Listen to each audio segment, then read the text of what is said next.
هاي حلوين، كل سنة وانتم طيبين ورمضان كريم. اللهم بلغنا رمضان يا رب، لا فاقدين ولا مفقودين.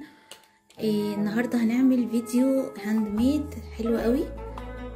افكاره بسيطة جدا، سهلة، حاجاته موجودة في كل بيت اعتقد، ولو مش موجودة يعني سهل قوي ان احنا نعرف نجيبها. هنعمل النهاردة برطمان شكله حلو قوي وترندي وتحفة وبحاجات بسيطة قوي، وهنعمل كمان سبحة اللي طالعة ترند بتاعت شي وكده، بتكاليف بسيطة قوي وهتعجبكم، وانا متأكدة ان كلكم هتنفذوها، تبقى احلى ديكور ان شاء الله في رمضان والبعد رمضان كمان. تعالوا اول حاجة بقى نعمل البرطمان ده. كان عندي برطمان فاضي بس الكفر بتاعه لونه احمر، فده اللي عجبني فعشان كده هستخدمه. وكتبت هنا كلمة رمضان كريم، تقدروا تشوفوها من اي حاجة، تعملوها تكتبوها بايدكم يعني زي ما انتوا حابين. معايا هنا ده لزق شفاف، تقدروا اي تيب عندكم يعني، وهلزقه كده بحيث ان انا اعرف ادخل الورقة جوه البرطمان. طبعا وانتوا بس بتكتبوا الكلمة تحاولوا تراعوا المقاسات يعني. تمام، هلفها كده بس الاول. ادخل بقى في البرطمان في العمق اللي انا عايزة الكلمة بتاعتي تكون فيه، والمكان يعني بصوا كده اعتقد مناسبة. هبدأ اثبتها بس من الجناب بحيث انها تبقى الكلمة كده. طيب انا هستخدم النهاردة ده اللي هو قلم الدوكو بتاع الدهانات، موجود في كل المكتبات، هو بس بنرجه كده علشان يبقى حلو. وممكن تستخدموا الوان ازاز، الوان كده. البرطمان ده بلاستيك فعادي، لو ازاز برضو براحتكم. هبدأ اثبت البرطمان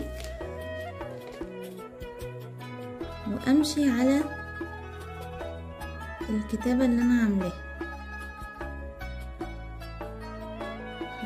واملى جوه الكتاب.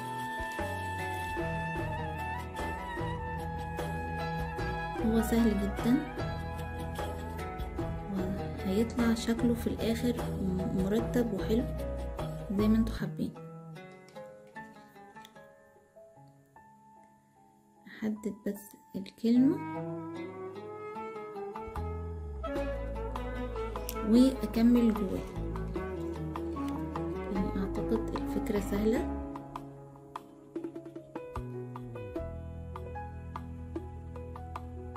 ومش محتاج ان حد يكون بيعرف يكتب قوي. تمام،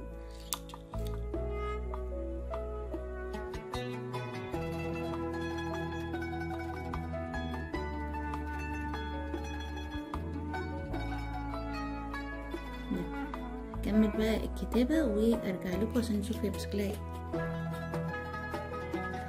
بس بالشكل ده، وهسيبه ينشف خالص، مش هاجي ناحيته علشان الكلمة تمسك كويس وما تعملش مشاكل.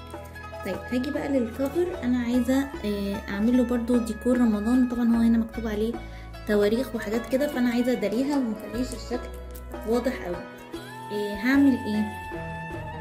انا جبت الفنانيس دي مش غالية، ده يعني جايباه من مكتبة فرنج 35 جنيه. هو طبعا الكواليتي بتاعته مش احلى حاجة يعني، بس انا عايزة الزقه بالشمع كده فيدي فايبس حلوة للفن.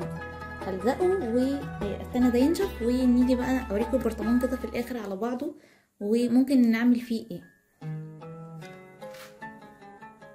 هاجي بقى اجيب شكل الفنانيس اللي عندي، او طبعا اي شكل هلال، نجمة. احط بس شوية شمع كويسين عشان يمسك.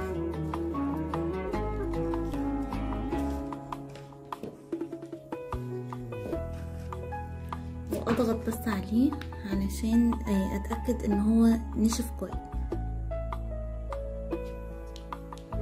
بصوا بيبقى جميل ثابت. هنا تعالوا بقى نشيل كمان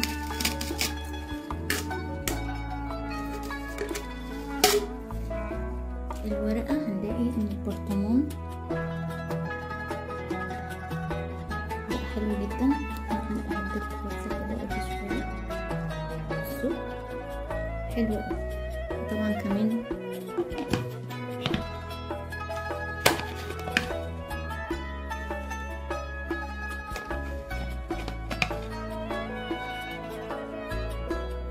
يبقى ده شكله نقدر نحط فيه مكسرات، نقدر نحط فيه اي حاجة. ممكن نديه هدايا كمان. ممكن نعمل الفكرة دي ونهدي بيه، نحط فيه مكسرات مشكلة. بصوا قد ايه شكله حلو. تعالوا كمان نفتحه. ممكن استخدمه لإضاءة.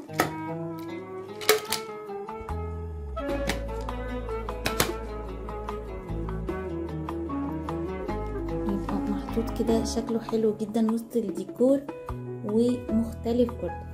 بس هو طبعا فكرته حلوه. نقدر نعمل كذا واحد او كذا حجم، نحط فيهم الشاي بالسكر والقهوه، ويبقى ده الكوفي كورنر او الست اللي على المطبخ، على رخام المطبخ لرمضان.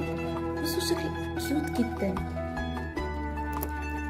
هديلكوا بس الاضاءات شويه. بصوا يعني افكار من مفيش تقريبا.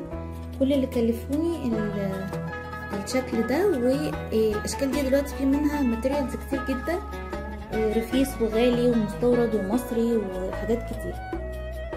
تعالوا بقى نشوف الفكرة التانية ونعمل السبحة الترند الخطير. تعالوا بقى هنعمل مع بعض دلوقتي فكرة سبحة طالعة ترند خطيرة. شكلها بصوا كيوت قوي. اهم حاجة احنا محتاجين مكونين بس صغيرين جدا، وبتلاقوهم في اي محل خردوات. بصوا الحاجات دي منتشرة دلوقتي قوي. ده يعني زي خرز كده خشب. تمام. في منه اللون ده، وفي لون فاتح خالص، وفي لون اغمق قوي اللي هو محروق. فانا جبت اللون اللي في النص يعني اللي ملقتش الفاتح. وفي منه بصوا بيبقى حجمه صغير كده. ده لو حابين ان احنا نقفل بيه شكل السبحة او نعملها صغيرة. وهنحتاج بكرة من الخيش. البكر ده بيتباع بكل احجامه، تقدروا تجيبوا صغيرة، تقدروا تجيبوا كبيرة، تقدروا يعني زي ما انتوا عايزين حجم الخيش عندكم يعني بتستخدموه قد ايه. فتعالوا كده بقى هنبدأ مع بعض. انا هنا جبت بدأت هنا ادخل بقى في الخيط كده. بصوا عايزين نعمل يعني حجم سبحة طبعا على قد ما انتوا حابين تعملوها. انا هعملها 33 واحدة، فهعدهم كده وابدأ يعني ايه. هو طبعا سهل، مش محتاجين ابرة ولا اي حاجة، احنا مجرد بس بندخله كده. نتأكد من العدد برضو.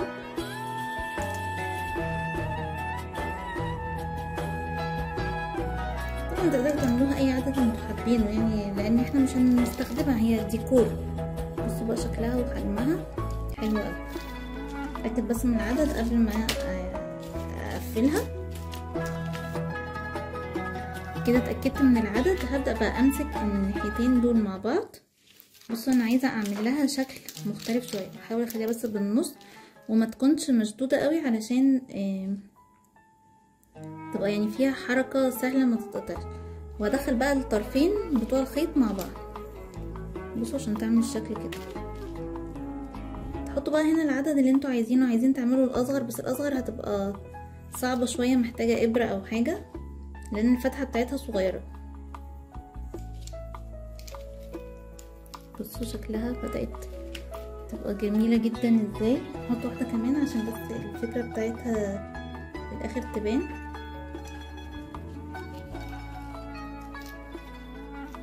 بس هبدأ بقى اعمل الشرابية بتاعتها اللي انا هنزلها منها.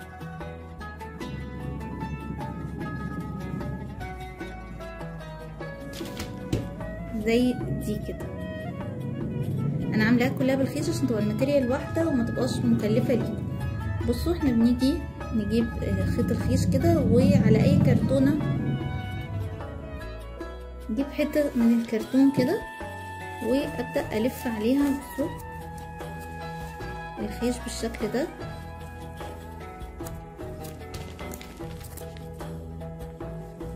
طبعا كل بقى ما لفيت كتير كل ما هي طلعت من هنا تخينة، يعني فيها حاجات كتير.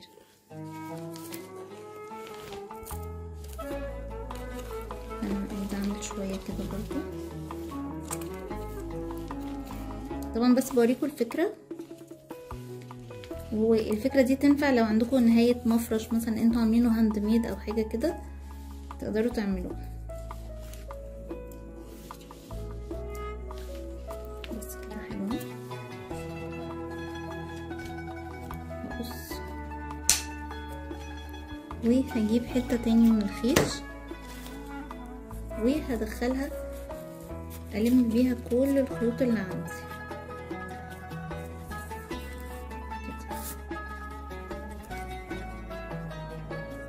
هربطهم جامد.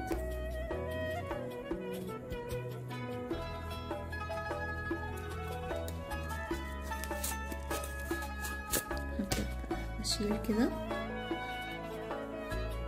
دول الحتتين اللي هثبت منهم، وعندي بقى من تحت هنا افتحها كلها.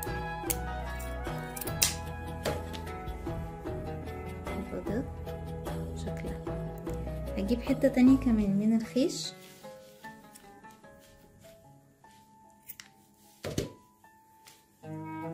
وهمسكها، هحاول بس اتنيها كده عشان تدي شكل زي كورة شوية، وبعدين هعقد كده. انا بحب اعمل عقدتين فوق بعض.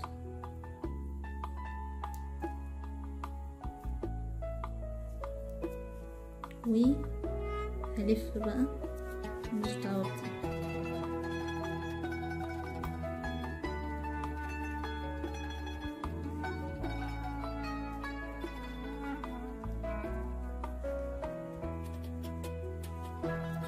بس ممكن نلزقها بقى بشمع او بحاجة بس تطلع شكلها حلو قوي. او نركبها بقى في السبحة ازاي. انا بعد ما خلصت كده هبدأ اعقدهم.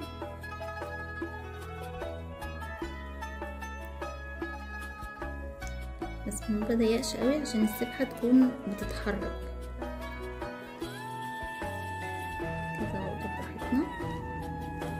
تمام. وهاجي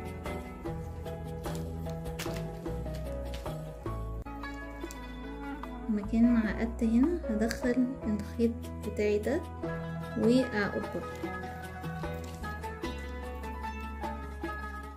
نضيف في الاخر اهو، دخلتها برضو عشان تبقى على الاخر. هنا بتوع السبحة ممكن ان انا اقصهم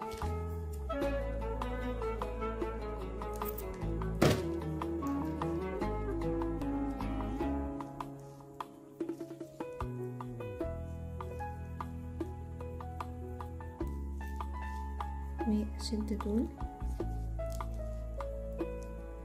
واي زيادة بقصها.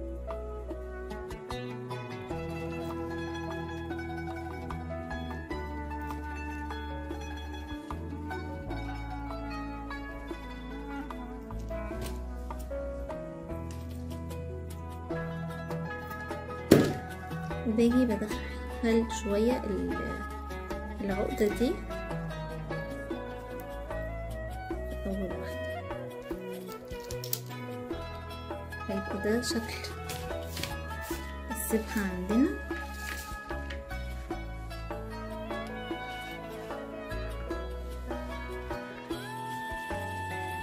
طبعا نقدر نحطها في الديكورات. بصوا مش قادرة اقول لكم قد ايه بتبقى خطيرة، مفيش اسهل من كده، وفي 5 دقايق او اقل كمان عملناها. وبس يا حلوين كده يبقى عملنا السبح الحلوة قوي دي، وعملنا يعني ده. بصوا انا مش عايزه اوري عليه برطمان، هو دلوقتي بقى كاندي جار شكله حلو قوي. والسبح دي نقدر نهادي بيها برضو، بتطلع بصوا جميله جدا، شكلها حلو قوي في الديكور. نقدر يعني بصوا نستخدم كل الحاجات اللي احنا عملناها النهارده في الهدايا ونوفر لنفسنا او في الديكورات. يا رب يكون الفيديو عجبكم، واشوفكم على خير في فيديو جديد. باي باي.